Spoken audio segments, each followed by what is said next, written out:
அப்படின்ற கேண்டில்ஸை நீங்கள் ப்ராப்பரான பிளேஸில் யூட்டிலைஸ் பண்ணும்போது இந்த மாதிரி ஒரு சக்ஸஸ்ஃபுல் ட்ரேடை வந்து நீங்கள் ஈஸியாக வந்து ஐடென்டிஃபை பண்ண முடியும். ஸோ இப்போ அந்த 3 ஒயிட் ஷோல்டர்ஸ் அப்படின்ற கேண்டில்ஸ் எப்படி இருக்கும், அது எந்த பிளேஸில் வந்து கரெக்டாக யூட்டிலைஸ் பண்ணணும் அப்படின்றத நம்ம ஸ்டெப் பை ஸ்டெப்பாக வீடியோவில் பார்ப்போம். ஸோ எவரி ஸ்டெப்புமே நம்மளுக்கு முக்கியம் தான். ஸோ ஸ்கிப் பண்ணாமல் இந்த வீடியோ வந்து பாருங்கள். வீடியோக்குள்ள போறதுக்கு முன்னாடி ஒரு சின்ன இன்ஃபர்மேஷன். நாங்க ஒன் கேண்டில் ட்ரேடிங் சிஸ்டம் அப்படின்ற ஒரு ஸ்ட்ராட்டஜி யூஸ் பண்ணி ட்ரேட் அப்படின்ற பண்ணிக்கிட்டு இருக்கோம். இந்த ஸ்ட்ராட்டஜில இண்டிகேட்டர் அப்படின்றது கிடையாது. ஓவர் ட்ரேட் பண்ணாம எமோஷனல் ட்ரேட் பண்ணாம ப்ராப்பரா வந்து நாங்க எக்ஸிக்யூட் அப்படின்ற பண்றோம். இது வந்து ரொம்பவே சிம்பிளான ஒரு ஸ்ட்ராட்டஜி தான். இந்த ஸ்ட்ராட்டஜி வந்து லேர்ன் பண்ணணும் அப்படின்னா இந்த நம்பருக்கு வாட்ஸ்அப் ஆர் கால் அப்படின்றது பண்ணுங்க. இப்போ வீடியோக்குள்ள போலாம். ஃபர்ஸ்ட் இந்த 3 ஒயிட் ஸ்டோலர்ஸ் அப்படின்ற கேண்டில் எப்படி இருக்கும் அப்படின்ற பார்த்துடலாம். ஸோ இந்த 3 கேண்டிலுமே கண்டினியூஸா ஒரு 3 கேண்டில்ஸுமே உங்களுக்கு கிரீன் கலர்ல ஃபார்ம் ஆகும்.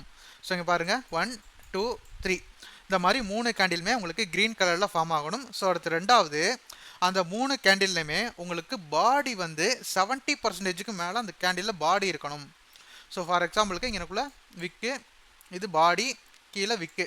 ஸோ இந்த சென்டரில் இருக்கிற பாடி வந்து உங்களுக்கு 70% மேலே இருக்கணும். ஸோ இந்த மாதிரி இருந்துச்சு அப்படின்னா 3 ஒயிட் ஷோல்டர்ஸ் அப்படின்ற எடுத்துக்கலாம். ஸோ சம் கேசஸில் உங்களுக்கு இந்த மாதிரி சென்டரில் வர்ற கேண்டில் ஒரு சின்ன டோஜியாகவும் இருக்கலாம். ஸோ அதுவும் அக்செப்டபிள் தான். அண்ட் இன்னொரு சம் கேஸில் வந்து பார்த்தீங்கன்னா உங்களுக்கு ஒரு சில ஃபர்ஸ்ட் கேண்டில் மட்டும் பெரிய கேண்டிலாகவும் அடுத்து வர 2 கேண்டில் வந்து சின்ன சின்ன கேண்டிலாக இருந்தாலும் கூட அதை வந்து நீங்கள் 3 ஒயிட் ஷோல்டர்ஸாக வந்து கன்சிடர் பண்ணிக்கலாம்.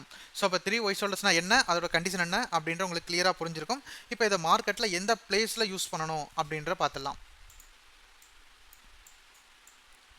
ஸோ இப்போ மார்க்கெட்டில் வந்து பார்த்தீங்கன்னா இது வந்து ஒரு பையிங்கான கேண்டில் தான். அந்த 3 ஒயிட் ஷோல்டர்ஸ் அப்படின்றது ஒரு பையிங்கான கேண்டில் தான். இப்போ மார்க்கெட் வந்து கிளியராக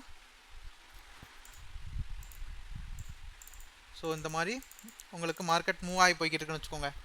கிளியராக இந்த மூவ் ஆக ஸ்டார்ட் ஆகலையா இந்த ரெசிஸ்டன்ஸ் பிளேஸ். ஸோ இந்த இடத்துல இந்த 3 ஒயிட் ஷோல்டர்ஸ் அப்படின்ற வரலாம்.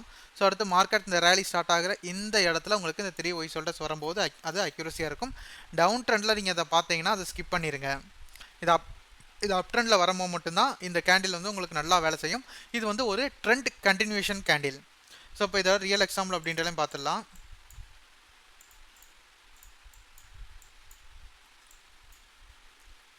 இப்போ இந்த இடத்துல பாருங்கள் மார்க்கெட்டில் 1 2 3 ஸோ 3 கேண்டில் கண்டினியூஸாக வந்திருக்கு. நம்ம என்ட்ரி எடுக்கிறது அந்த 3வது கேண்டிலோட ஹையை கட் பண்ணும்போது நம்ம என்ட்ரி, ஸ்டாப் லாஸ் வந்து அந்த 3வது கேண்டிலோட லோ, டார்கெட் வந்து 1:2 ரேஷியோ.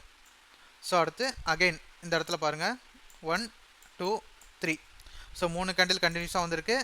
அகெயின் அந்த 3வது கேண்டிலோட ஹையை கட் பண்ணும்போது பை எடுக்கிறோம். ஸ்டாப் லாஸ் வந்து அந்த கேண்டிலோட லோ, டார்கெட் வந்து 1:2 ரேஷியோ. ஸோ இந்த மாதிரி தான் நம்ம இந்த 3 ஒயிட் ஷோல்டர்ஸ் அப்படின்ற கேண்டிலை யூஸ் பண்ணி நம்ம ட்ரேட் அப்படின்றது பண்ணணும். ஸோ நம்ம ஒன் கேண்டில் ட்ரேடிங் சிஸ்டம் அப்படின்றத கோர்ஸ் அப்படின்ற கண்டக்ட் பண்ணிக்கிட்டு இருக்கோம். உங்களுக்கு ஜாயின் பண்ண இன்ட்ரெஸ்ட் இருந்துச்சு அப்படின்னா இந்த வாட்ஸ்அப் நம்பருக்கு கான்டாக்ட் பண்ணி ஜாயின் பண்ணிக்கோங்க. I am not E SEBI registered analysis. இந்த வீடியோ வந்து ஒரு முழுக்க ஒரு எஜுகேஷனல் பர்பஸ்க்காக மட்டும்தான். நீங்கள் வந்து பை அண்ட் செல் பண்ணுறதா உங்களோட ஃபினான்ஷியல் அட்வைஸரை டிஸ்கஸ் பண்ணிட்டு அப்புறம் பண்ணுறது பெட்டராக இருக்கும்.